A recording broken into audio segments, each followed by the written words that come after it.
መጽሐፍ ቅዱስ በሉቃስ ወንጌል ምዕራፍ 16 ከቁጥር 19 እስከ 31 ስለ መንግሥተ ሰማያትና ገሃነመ እሳት እንዲህ ይላል። ቀይ ልብስና ቀጭን የተልባ እግር የለበሰ አንድ ባለጠጋ ሰው ነበረ። ዕለት ዕለትም እየተመቸው በደስታ ይኖር ነበር። አልዓዛርም የሚባል አንድ ድሃ በቁስል ተወርሶ በደጁ ተኝቶ ነበር። ከባለጠጋውም ማዕድ የሚወድቀውን ፍርፋሪ ሊጠግብ ይመኝ ነበር። ውሾች እንኳ መጥተው ቁስሉን ይልሱ ነበር። ድሃውም ሞተ። መልአክም ወደ አብርሃም እቅፍ ወሰዱት። ባለጠጋውም ደግሞ ሞተና ተቀበረ።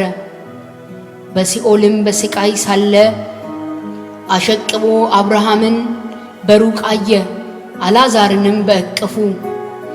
እርሱም እየጮኸ አብርሃም አባት ሆይ ማረኝ፣ በዚህ ነበልባል እሰቃያለሁና የጣቱን ጫፍ በውሃ ነክሮ ምላሴን እንዲያበርድልኝ አልዓዛርን ስደድልኝ አለ። አብርሃም ግን ልጄ ሆይ አንተ በሕይወት ሳለህ መልካም እንደተቀበልህ አስብ፣ አልዓዛርም እንዲሁ ክፉ። አሁን ግን እርሱ በዚህ ይጽናናል፣ አንተም ትሰቃያለህ። ከዚህም ሁሉ ጋር ከዚህ ወደ እናንተ ሊያልፉ የሚፈልጉ እንዳይችሉ ወዲያ ያሉ ደግሞ ወደ እኛ እንዳይሻገሩ በእኛና በእናንተ መካከል ታላቅ ገደል ተደርጓል አለ።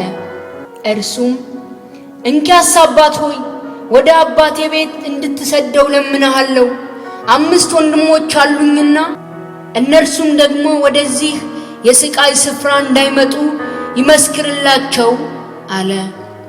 አብርሃም ግን ሙሴና ነቢያት አሉላቸው፣ እነርሱን ይስሙ አለው። እርሱም አይደለም አብርሃም አባት ሆይ፣ ነገር ግን ከሙታን አንዱ ቢሄድላቸው ንስሐ ይገባሉ አለ። ሙሴንና ነቢያትን የማይሰሙ ከሆነ ከሙታንም እንኳን አንድ ቢነሳ አያምኑም አለው። መንግሥተ ሰማያትና ገሃነም 1001 በታኅሳስ 1987 ፓስተር ፓርክ ምሳውን በልቶ እንደጨረሰ ማረፍ ይፈልጋል። ግን በጣም ከፍተኛ የሆነ የህመም ስሜት በግራ ደረቱ በኩል ይሰማው ጀመር። ከህመሙ ብርታት የተነሳ የሚሞት መስሎ ተሰማው። እውነትም በዚህ የህመም ስሜት ውስጥ እንዳለ ራሱን ይስታል። ከዚያም በኋላ ራሱን ያወቀው ከ4 ወራቶች በኋላ ነበር። ሐኪሙ ስትነግረው በሕክምናው ቋንቋ ሞተህ ነበር አለችው። ከመሞቱ በፊት በተለየ ሁኔታ ሰውነቱ በማበጡ ቤተሰቦቹ ማንንም ሰው ወደ ውስጥ ገብቶ እንዲጎበኝ አልፈቀዱም። በመጨረሻም ሞተ። ሲሞት በተኛበት ክፍል ውስጥ 2 ሰዎች ቆመው ያያል። እነዚህ ሰዎች በበሩ ሳይሆን በግድግዳ በኩል ነው የገቡት። ፓርክ በመጮህ እናንተ እነማን ናችሁ? ግድግዳውን አፈረሳችሁት እኮ አለ። እነሱም እኛ ከሰማያት የተላክን መልእክተኞች ነን፣ የመጣነው ከእግዚአብሔር መንግሥት ነው አሉት። በአስደናቂ ብርሃን ያንጸባርቁ ነበር። በስተቀኝ በኩል ያለው መልአክ ራሱን እንዲህ ሲል አስተዋወቀው። እኔ በክርስቶስ መንግሥት ለተለየ ተልእኮ የምሠራ ነኝ። ኢየሱስ ወደ ምድር መጥቼ አንተን ወደ መንግሥተ ሰማያት እንድወስድህ ልኮኛል። ቤተሰቦችህ የሞትክ መስሏቸው እየተላቀሱ ነው። ነገር ግን ለጥቂት ጊዜ መንግሥተ ሰማያትና ሲኦልን ጎብኝተህ ትመለሳለህ። ከዚያም ለጥቂት ዘመን ትኖራለህ። አንተም በምድር ያየኸውን በመመስከር ለብዙዎች ታስተምራለህ።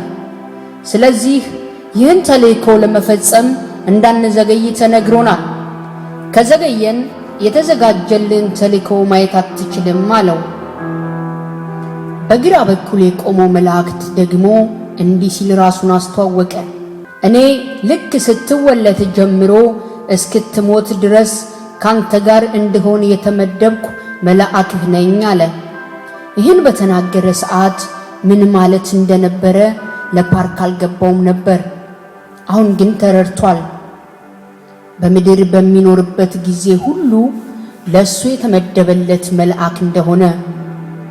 በመቀጠል ከላይ የነበረውን መጥፎ ባህሪያትና ማንነቱን እንደ ልብስ አወለቁለትና ለሱ በሚገባው መልኩ ልዩ የሆነ ልብስ አለበሱት። ጻድቅ እንደሆነም ተሰማው። ከዚያም በቀጥታ በኃይለኛ ፍጥነት ወደ ላይ መብረር ጀመሩ። ደመናውን ሰንጥቀው ሲበሩ ፓርክ ወደ ታች ሲመለከት ዓለማችን በጣም እያነሰች መጣች።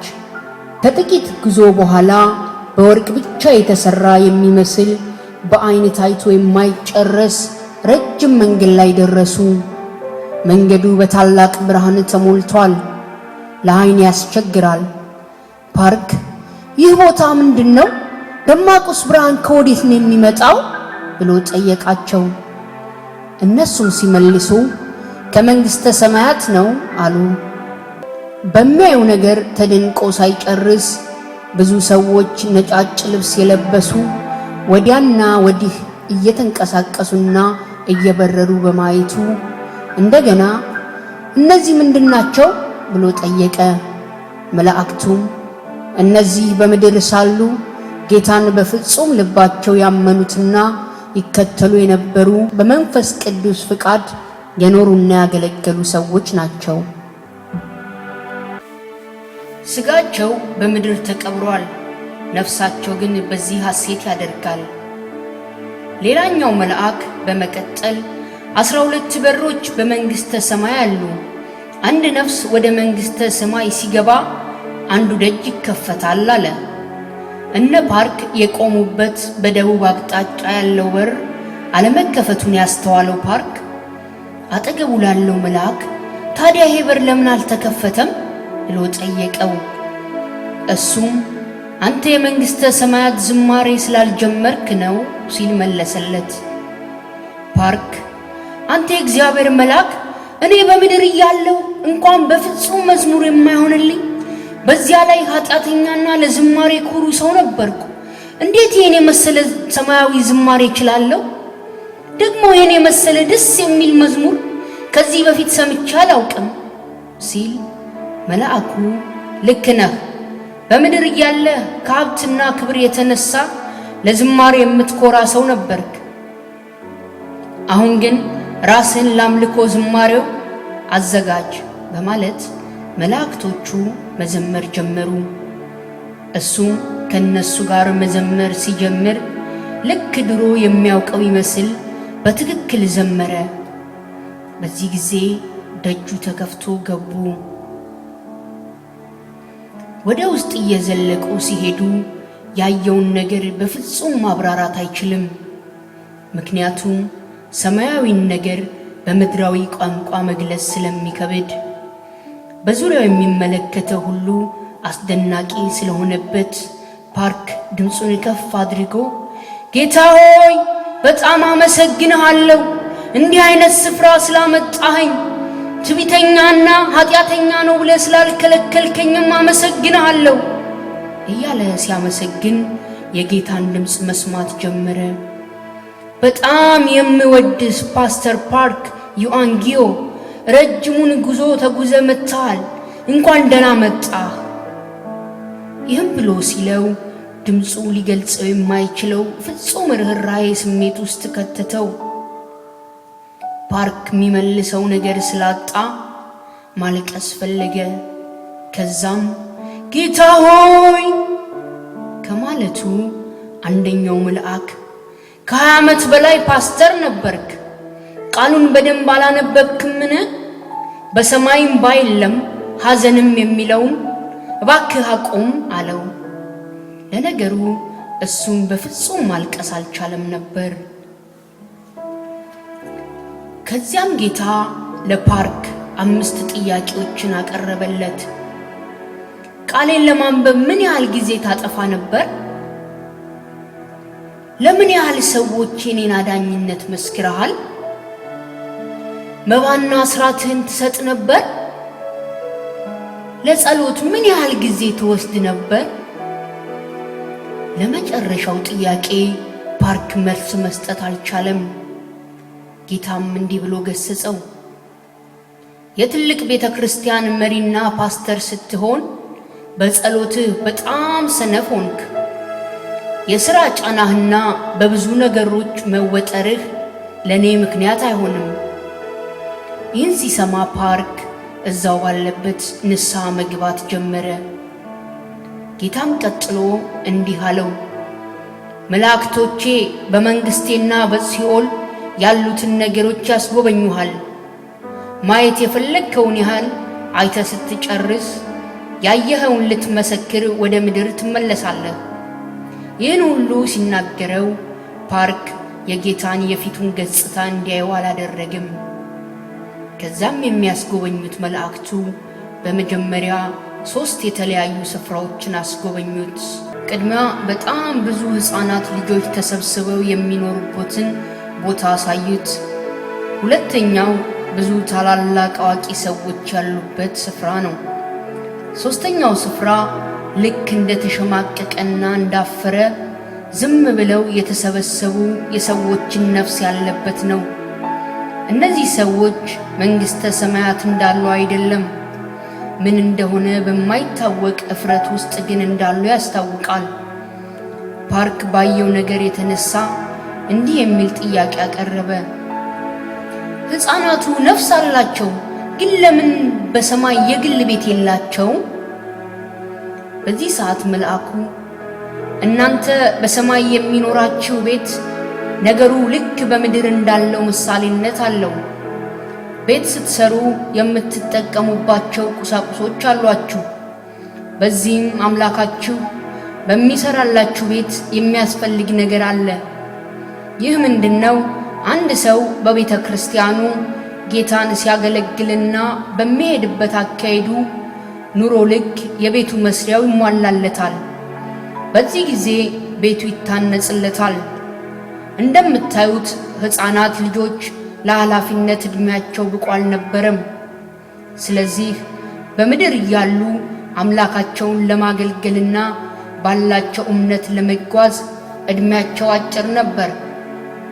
ለዚህ ነው ቤት የሌላቸው። ነገር ግን በደስታና በሐሴት በነጻነት በዚህ ይኖራሉ አለው።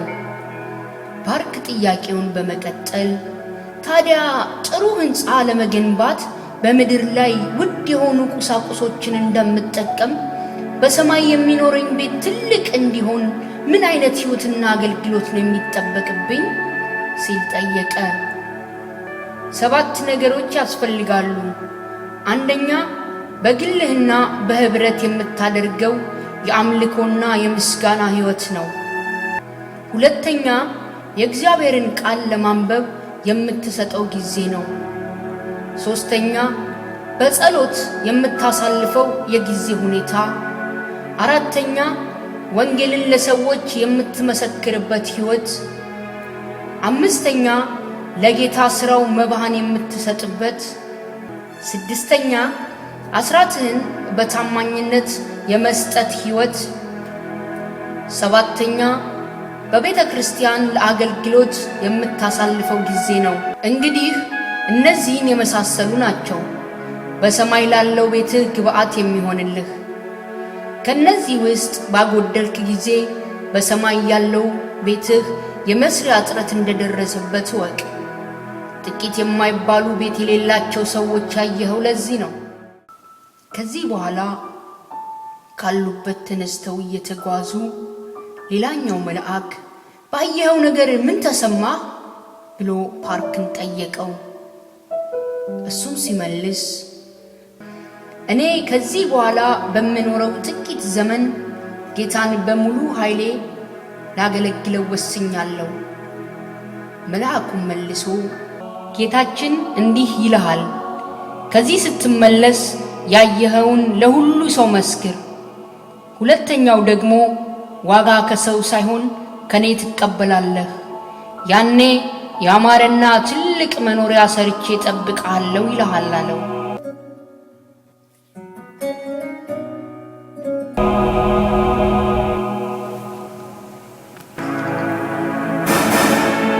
ጉዞ ወደ ሲኦል ጉብኝት።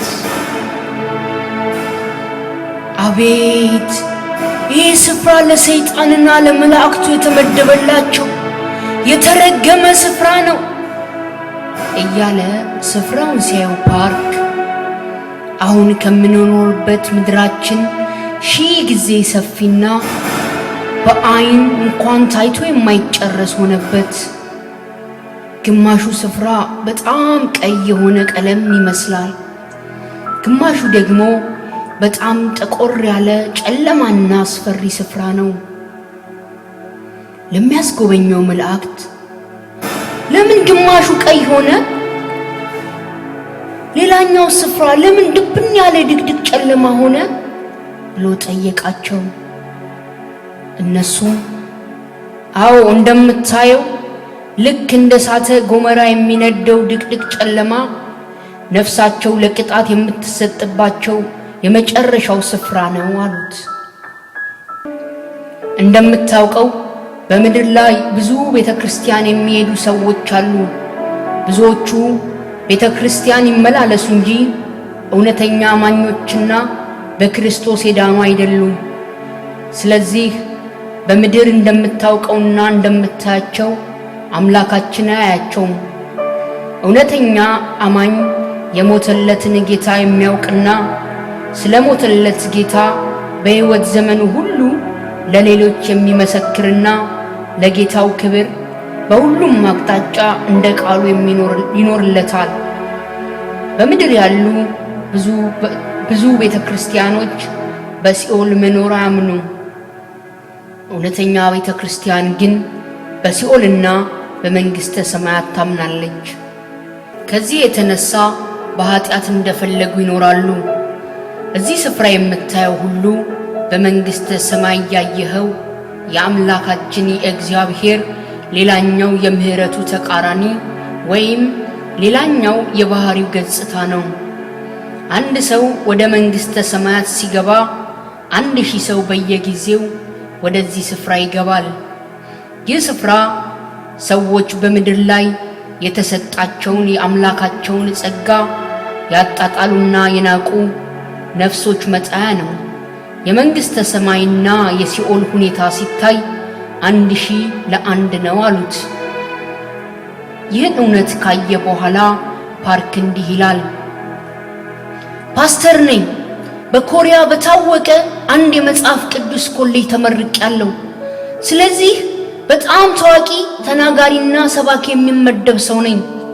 እውነቱን ለመናገር በእውቀት እንጂ ከዚህ ጉብኝቴ እንዳየሁት አይነት ስለ መንግሥተ ሰማይና ሲኦል ለስብከት ማጣፈጫና ሰዎችን ለማስፈራራት እንጂ አላምንም ነበር። አሁን ግን እንደዚያ የነበርኩ ሰው ሲኦልና መንግሥተ ሰማይ አሉ ብዬ አረጋግጥላችኋለሁ። ለዚህም ይመስለኛል ጌታ ይህን የመጎብኘት ዕድል የሰጠኝ። ክርስቲያን እንደሆናችሁ የምትቆጥሩ ነገር ግን በምድር ባላችሁ ዘመን ሁሉ እንደ እግዚአብሔር ቃልና መንፈስ ቅዱስ ፍቃድ ሕይወታችሁን የማትመሩ በመጨረሻ ፍጻሜያችሁ የት ሊሆን እንደሚችል በምችለው ቋንቋ ባስረዳችሁ ደስ ባለኝ። በመጀመሪያ ያሳዩት እንደ እሳተ ገሞራ በጣም የሚንቀለቀል የሚያቃጥለውን ስፍራ ነበር። መቋቋም አይቻልም። በዚህ ያሉት ሰዎች 3 ነገሮችን እያሉ ይጮሃሉ። አንደኛው በጣም ተቃጠል ተቃጠል እያሉ ይጮሃሉ። ሁለተኛው ኧረ ጠማን ጠማን። ሶስተኛው ሁሉም አንድ ነገር ይመኛሉ፣ ውሃ ውሃ እያሉ ይጮሃሉ። ይህን ጩኸት የሚጮሁት ሰሚና አዛኝ በሌለበት ስፍራ ሆነው ነው። እኔም ሆንኩ በዚህ ምድር ያለን ሰዎች ብዙ ጊዜ የራሳችንን ፍቃድ ለመፈጸም በክርስቶስ ነፃነት አለን እንላለን። በሚያየው ነገር የተጨነቀው ፓርክ ለሚያስጎበኙት መላእክት እዚህ ያሉት ምን አድርገው ነው ብሎ ጠየቃቸው።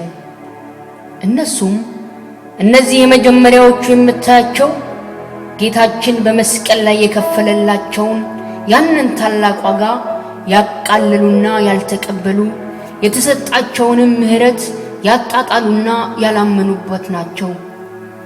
በዚህ ቅጽበት ፓርክ በምድር የሚያውቃቸውን የኢየሱስን አዳኝነት ያቃለሉትን ለወንጌል ልባቸውን ያልሰጡትን ሰዎች ማሰብ ጀመረ።